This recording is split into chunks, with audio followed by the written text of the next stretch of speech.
السلام علیکم عزیز بچوں، امید ہے آپ لوگ خیریت سے ہوں گے اور اس مشکل دور میں بھی اپنی تعلیم کو مکمل طور پر وقت دے رہے ہوں گے اور اسے اپنی تعلیم کو اپنی اولی ترجیحات میں رکھا ہوگا۔ میں راشد سعیدی اردو کے ایک اور لیکچر کے ساتھ آپ سے مخاطب ہوں۔ گزشتہ لیکچر میں ہم نے خواجہ میر درد کو سمجھنے کی کوشش کی تھی، ان کے اشعار کی تشریح کی تھی، یعنی سال دوم کے سلیبس میں موجود پہلی غزل کو پڑھا تھا، اس کی تشریح کی تھی۔ آج ہم خواجہ میر درد کی دوسری غزل کی طرف بڑھتے ہیں۔ دوسری غزل کی طرف بڑھنے سے پہلے میں یہ واضح کر دوں کہ گزشتہ لیکچر میں ہم نے وہ بنیادیں اور معیارات طے کیے تھے جس کے اوپر ہم نے خواجہ میر درد کو سمجھنے کی کوشش کرنی ہے۔ اب دیکھیں، پچھلی بار میں نے کہا تھا کہ حقیقی اور مجازی کے جھگڑے سے آگے نکل کر ہمیں دیکھنا ہوگا کہ سوانے یعنی کہ خواجہ میر درد کی سوانے سے ہم نے اندازہ لگانا ہوگا کہ ان کی ترجیحات کیا تھے، ان کے موضوعات کیا تھے، اور اس طریقے سے ہم ان معنی تک پہنچ سکتے ہیں جن پر ہم پہنچنا چاہتے ہیں۔ دوسرا طریقہ بھی بتایا تھا کہ اگر ہم مصنف کی زندگی اور اس کی منشا پر توجہ مرکوز نہ بھی کریں تب بھی ہمیں متن میں سے اشارے ملیں گے کہ اس کی تشریح کس طرح کرنی ہے۔ تو ہم پہلے شعر کی طرف پڑھتے ہیں۔ کیا فرق داغ و گل میں کہ جس گل میں بو نہ ہو، کیا فرق داغ و گل میں کہ جس گل میں بو نہ ہو، کس کام کا وہ دل کہ جس دل میں تو نہ ہو۔ دیکھیں، اب اس شعر کو سمجھنے کی کوشش کرتے ہیں۔ اس کے جو بنیادی کلیدی لفظ ہیں کہ داغ و گل میں فرق، اور گل کے ساتھ بو کی مناسبت سے انہوں نے ایک شعر دیا ہے۔ اس میں سے صنعت مرات النظیر بھی آپ لوگ دیکھ سکتے ہیں، ایک لفظ کی مناسبت سے دوسرے لفظ چلے آ رہے ہیں۔ اب دیکھیں کہ ہم کوشش کریں گے کہ انہی لفظوں میں سے معنی کی تلاش ہم کریں گے، اور جہاں ہمیں ضرورت پڑے گی تو ہم مصنف کی منشا کو یعنی اس کے سوانے کو بھی اس میں اطلاق کرنے کی کوشش کریں گے۔ اب دیکھیں، اس کا ظاہری سا مفہوم دیکھ لیتے ہیں کہ کیا داغ اور گل میں یعنی پھول اور داغ کے اندر کوئی فرق نہیں ہے کہ اگر اس گلاب کے اندر یعنی پھول کے اندر خوشبو نہیں ہے، یعنی اگر پھول کے اندر گلاب کے اندر خوشبو نہ ہو تو اس میں اور کسی داغ میں کوئی فرق نہیں ہوتا، اور اسی طریقے سے کہ جس دل میں تو نہیں ہے تو وہ دل کسی کام کا نہیں ہے۔ اب ایک پہلا مصرعے کی وضاحت اور مناسبت دوسرے مصرعے میں موجود ہے، اور ایک دوسرے سے جڑے ہوئے مصرعے ہیں۔ ایک پہلا مصرعہ مثال دے کر دوسرے مصرعے کی وضاحت کر رہا ہے۔ اب دیکھیں، پہلے مصرعے کو پہلے سمجھنے کی کوشش کرتے ہیں کہ داغ اور گل میں کیا مناسبت ہے، اور اس میں جو شاعر بتا رہا ہے کہ فرق صرف بو کا ہوتا ہے، تو کون سا داغ اور کون سی بو؟ دیکھیں، آپ کو پتہ ہونا چاہیے کہ گل سے مراد گلاب ہے، یعنی فارسی میں جسے ہم اردو میں گلاب کہتے ہیں، فارسی میں اسے گل ہی کہتے ہیں، اور فارسی میں گلاب عرق گلاب کو کہتے ہیں، جسے ہم گلاب کا پانی یعنی عرق گلاب کہتے ہیں، فارسی میں وہی گلاب ہے۔ اب دیکھیں، گلاب کی رنگت کیا ہوتی ہے؟ سرخ ہوتی ہے۔ اب دیکھیں، اب یہاں پہ جو داغ کی بات آ رہی ہے تو بھئی داغ بھی گل جیسا ہے، تو کون سا داغ؟ دیکھیں، یہ جسم کے جلنے کے داغ کی بات ہو رہی ہے کہ اگر کسی کا جسم جل جائے، جسم کا کسی حصے کو آگ لگے، جل جائے، تو وہ جو جلنے کا نشان ہوتا ہے عموماً سرخ ہوتا ہے، اور اس کی مناسبت دیکھیں کہ اگر وہ بے ترتیب بھی داغ تو بے ترتیب بھی ہوتا ہے، اور ہو سکتا ہے کہ وہ گلاب کی پنکھڑیوں کی طرح کا اس میں سے آپ کو سانچہ ملے۔ خیر، اب دیکھتے ہیں کہ بھی وہ بتا رہا ہے کہ داغ میں اور گل میں، اب دیکھیں، گل اتنی پاکیزہ چیز، پسندیدہ چیز، اور داغ ناپسندیدہ چیز جس سے انسان کی تکلیفیں وابستہ ہیں، وہ کہتے ہیں کہ اس میں کوئی فرق نہیں ہے۔ کیسے کوئی فرق نہیں ہے؟ کہ اگر گل میں خوشبو نہ ہو، بو سے مراد مہک ہے، گل کو گل اس کی مہک بناتی ہے، اس کی خوشبو بناتی ہے، اور اگر اسی گل کے اندر خوشبو نہیں ہے تو اس میں اور داغ میں کوئی فرق نہیں ہے۔ اب دیکھیں، بات واضح ہو گئی کہ بھئی دیکھیں، ہو سکتا ہے کہ ہمیں اس داغ کو دیکھ کر بھی پھول کا واہمہ ہو، لیکن خوشبو ہے جو کسی داغ کو گل کو داغ سے ممتاز کر دیتی ہے۔ اب اصل بات وہ ہے جو کہ شاعر دوسرے مصرعے میں کہنا چاہ رہا ہے۔ دوسرے مصرعے کی طرف آئیں کہ کس کام کا وہ دل کہ جس دل میں تو نہ ہو۔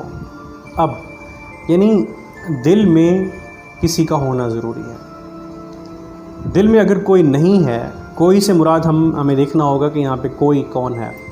تو اگر کوئی نہیں ہے تو بھئی دل کام کا نہیں ہے۔ اب دیکھیں اب یہاں پہ ہمیں ضرورت پڑتی ہے کہ ہم خواجہ میر درد کی زندگی کی طرف جھانکیں، ان کی ترجیحات کو دیکھیں۔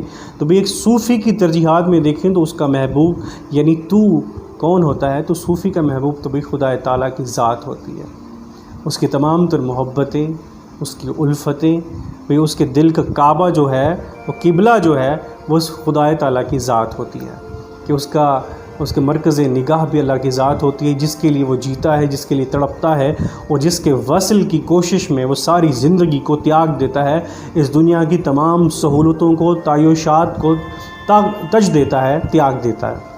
اب دیکھیں کہ دیکھیں قرآن پاک میں بھی ہمیں مل جائیں گے کہ بھئی مومن کا دل خدا کا گھر ہوتا ہے، یعنی ہمیں عام طور پہ ہمیں کہتے بھی رہتے ہیں کہ بھئی مومن کا دل تو بھی خدا کا عرش ہوتا ہے، اور اب دیکھیں کہ جس دل میں خدا تعالیٰ کی ذات نہ ہو تو کس کام کا دل ہے؟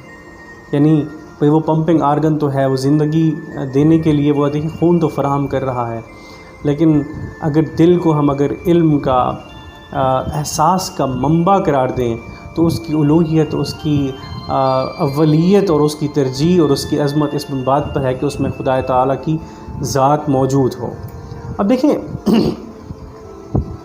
کہ ہم انسان جب اس دنیا میں آتے ہیں تو اگر ہم اس دنیا انسان اور کائنات کو اگر سمجھنے کی کوشش کریں تو ہمیں پتہ چلتا ہے کہ بھئی اس پوری کائنات میں خدا تعالیٰ موجود ہے، کہ موجود تو ہے، لیکن جہاں پہ خدا نے اپنے موجودگی کی بات کی ہے، گواہی دی ہے، تو وہ انسان کا دل ہے، کہ ارض و سما کہاں تیری وسعت کو پا سکے، بقول شاعر کہ ارض و سما کہاں تیری وسعت کو پا سکے، میرا ہی دل ہے وہ کہ جہاں تو سما سکے۔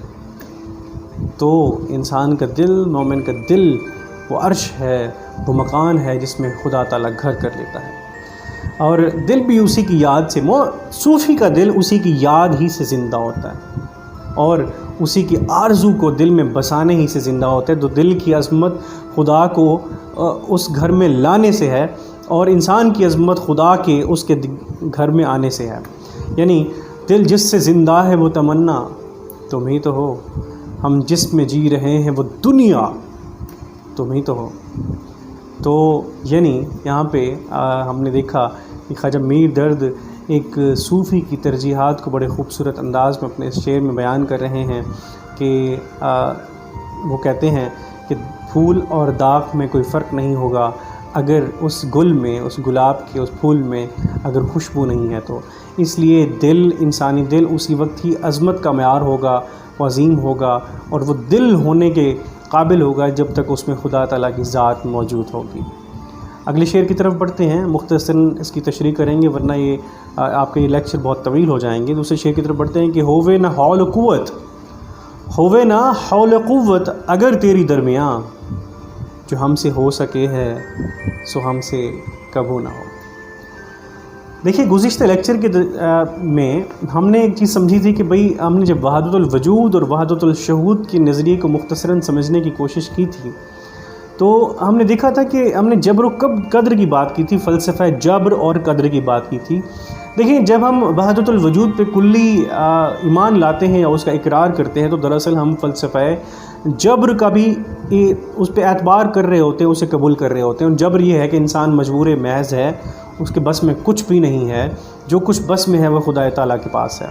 اور یہاں پہ دیکھیں جو اس مصرے میں دیکھیں ہووے نہ حول قوت اگر تیری درمیاں، کہ اب دیکھیں حول قوت سے مراد دیکھیں وہ ایک مختصراً بیان کر دیا گیا اس معروف قرآنی آیت کو کہ لا حول ولا قوت الا باللہ العلی العظیم، یعنی تخفیف کر دی اس آیت کی، لا حول ولا قوت الا باللہ العلی العظیم، کہ کسی میں نہ گناہ سے بچنے کی طاقت ہے نہ نیکی کرنے کا اس کے پاس طاقت ہے اگر سوائے اللہ کے جو سب سے بلند ذات ہے، بلند ہے۔ اب دیکھیں اس کو کہ اگر بھئی خدا تعالیٰ کی رضا شامل نہیں ہے تو انسان کچھ بھی نہیں، جو ہم سے ہو سکے ہے، یعنی جو ہم اگر کر سکتے ہیں کچھ، اور اگر ہم کچھ کر رہے ہیں تو سمجھیے اس میں خدا تعالیٰ کی رضا ہے۔ اگر خدا تعالیٰ نہ چاہے تو انسان ایک پتے کو بھی ہلا نہیں سکتا، ایک پتے کو بھی ہلا نہیں سکتا۔ ہمیں اس کو سمجھنا ہوگا. دیکھیں فلسفہ جبر کے اندر وہ میر تقی میر کا بھی ایک شعر ہے نا کہ ناحق ہم مجبوروں پر تہمت ہے مختاری کی، چاہتے ہیں سو آپ کرے ہیں ہم کو ابس بدنام کیا. تو یعنی کہ دیکھیں حول و قوت کہ خدا تعالیٰ کی مشیت و منشا اگر شامل ہوگی تو انسان کچھ کر پائے گا، ورنہ انسان کے بس میں کچھ بھی نہیں ہے، وہ کچھ بھی نہیں کر سکتا. تو اسی وجہ سے اگر ہم جو کچھ کر رہے ہیں تو اس میں خدا تعالیٰ کی یا تو اجازت ہوتی ہے یا پھر خواہش ہوتی ہے. اور خواہش کس وقت ہو سکتی ہے کہ جب ہم اپنی تمام تر خواہشوں کو خدا کی خواہش میں ضم کر دیں. یعنی میں نے بتایا تھا کہ صوفی اپنی تمام تر خواہشوں کو ذبح کر ڈالتا ہے، اس کو فنا کر ڈالتا ہے، اور خدا کے احکامات کو، اس کی خواہشوں کو اپنی خواہش بنا لیتا ہے، اور اسی کے اوپر چلتے ہوئے اپنی کامیابی کی طرف گامزن ہوتا ہے. اور جب وہ خدا تعالیٰ کی منشا کو اپنی منشا بنا لیتا ہے تو خدا تعالیٰ بھی کہتا ہے کہ اس بندے کی منشا اب میری منشا ہے، یہ جو سوچے گا میں کر دوں گا، یہ جو چاہے گا وہ ہو جائے گا. تو ہووین حول قوت اگر تیری درمیاں جو ہم سے ہو سکے ہے سو ہم سے کبھی نہ ہو. یعنی آج ہم نے اس کو کوشش کی کہ اس کو سمجھنے کی، بلکہ وہ آپ کو گزشتہ لیکچر میں نے ایک شعر سنایا تھا کہ جوں نور نظر تیرا تصور تھا پیش نظر جدھر گئے ہم. تو یہی ہے کہ خدا تعالیٰ ہمیں دکھاتا ہے تو ہم دیکھتے ہیں، خدا تعالیٰ ہمیں چلاتا ہے تو چلتے ہیں، خدا تعالیٰ ہمیں کھلاتا ہے تب ہم کھاتے ہیں. اور ہمیں اپنے اس تمام اعمال کو اسی فارمولے کے تحت یعنی خدا کی رضا کے ساتھ ہی لے کر چلنا چاہیے. اگلے شعر کی طرف چلتے ہیں کہ یہ اشعار یعنی آج ہم کوشش کریں گے کہ اس غزل کے آدھے اشعار یعنی 3 اشعار آج مکمل ہوں، اور اگلے 3 نیکسٹ لیکچر کے لیے ہم رکھیں گے. تو ہم دیکھتے ہیں کہ تیسرا شعر کیا ہے. تیسرا شعر ہے کہ جو کچھ کہ ہم نے کی ہے تمنا ملی مگر، جو کچھ کہ ہم نے کی ہے تمنا ملی مگر، یہ آرزو رہی ہے کہ کچھ آرزو نہ ہو. اچھا یہ بڑے کمال قسم کی چیز ہے، یہ شعر مجھے بہت پسند ہے. دیکھیں بھائی اس کو مفہوم کرنے کی کوشش کریں کہ جو بھی خواہش ہم نے کی ہے وہ پوری ہو گئی ہے، لیکن ہماری آرزو رہی ہے، یعنی بھائی نامکمل خواہش ہماری یہ رہی ہے کہ کاش کہ ہماری خواہش ہی کچھ نہ ہوتی. دیکھیں یہ ہے صوفی کہ اب میں نے کہا تھا آپ سے کہ بھئی جب انسان نفس امارہ سے گزرتا ہے، بلکہ نفس لوامہ سے گزر جاتا ہے، نفس ملہمہ سے گزر جاتا ہے، نفس امارہ، نفس ملہمہ، نفس مطمئنہ، نفس راضیہ، نفس مرضیہ، تو پھر یہ دیکھیں ایک ایسی کیفیت آتی ہے خدا تعالیٰ کہ جب وہ اپنی تمام تر خواہشوں کو ضم کر دیتا ہے تو خدا تعالیٰ اس کی خواہشوں کو پھر اپنی خواہش بنا لیتا ہے. لیکن ہوتا یہ ہے کہ اس وقت انسان کی کوئی خواہش نہیں ہوتی. اب یہاں پہ دیکھیں کہ وہ ایک طرح سے شکرانہ بھی ہے، خدا تعالیٰ کا شکر کیا جا رہا ہے کہ جو کچھ بھی ہم نے خواہش کی ہے تو نے پوری کی ہے. لیکن سب سے بڑی خواہش یہی رہی ہے جس نے آرزو کا روپ دھار لیا تھا، یعنی وہ پوری نہ ہوئی کہ کاش کہ ہماری خواہش ہی کوئی نہ ہوتی. خدا تعالیٰ نے انسان کو جب بنایا تو بھی خواہش کا بیج تو انسان کے اندر بو دیا نا. انسان خواہشوں کا پتلا ہے، خطاؤں کا پتلا ہے. انسان چاہتا ہے، انسان کے اندر حرص بھی رکھتی گئی ہے، وہ حل میں مزید کہتا ہے، چاہے وہ دنیاوی آسائشیں و سہولیات ہوں، چاہے وہ تصوف کے مقامات ہوں، چاہے وہ ولایت کے درجات ہوں. تو انسان آگے سے آگے بڑھنے کی کوشش کرتا ہے، وہ چاہتا ہے کہ اس کے درجات بلند ہوتے جائیں، اس کی چیزیں آتی ہیں، یعنی اس کی خواہش کسی بھی طور کم نہیں ہوتی. اب یہاں پہ دیکھیں کہ شاعر جو کہہ رہے ہیں جو کچھ کہ ہم نے کی ہے تمنا ملی مگر، کہ جو کچھ بھی ہم نے خواہش کی ہے وہ مل گئی ہے، وہ پوری ہوئی ہے. اب دیکھیں نا ہزاروں خواہشیں ایسی کہ ہر خواہش پہ دم نکلے، بہت نکلے میرے ارمان لیکن پھر بھی کم نکلے. یعنی کہ ایک طرف تو دیکھیں انسانی خواہش ہی ہوتی ہے، اور دوسری طرف یہ اصل صوفی ہوتا ہے تو اس کی یہ کہ کاش کہ ہماری کوئی خواہش نہ ہوتی. دیکھیں وہ ایک کتابوں میں واقعہ ملتا ہے حضرت منصور حلاج کا کہ ایک دفعہ آپ سفر کر رہے تھے، کسی جگہ سے گزرے تو انہیں خوشبو مچھلی پکنے کی، اس کی مچھلی کی مہک آئی، خوشبو آئی، اشتہا آئی، تو ان کے اندر وہ طبیعت میں مچھلی کھانے کی خواہش پیدا ہوئی.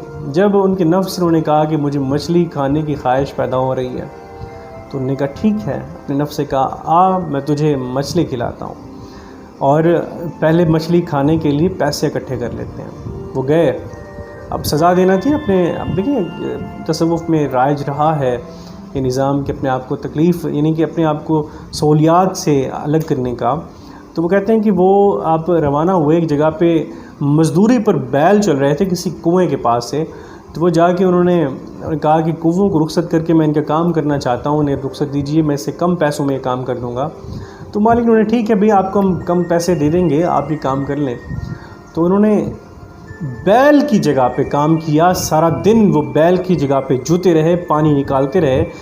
بالآخر جب وہ تھک کے چور ہو گئے, کام مکمل ہو گیا اور انہیں اپنی اجرت ملی, مزدوری ملی, تو وہ جا کے وہ گئے دریا کے کنارے پہ, مچھلی لی, اسے مطلب پکوایا اور اپنے نفس سے کہا اب کھا, تو نے خواہش کی تھی نا مچھلی کھانے کی, تو اب کھا.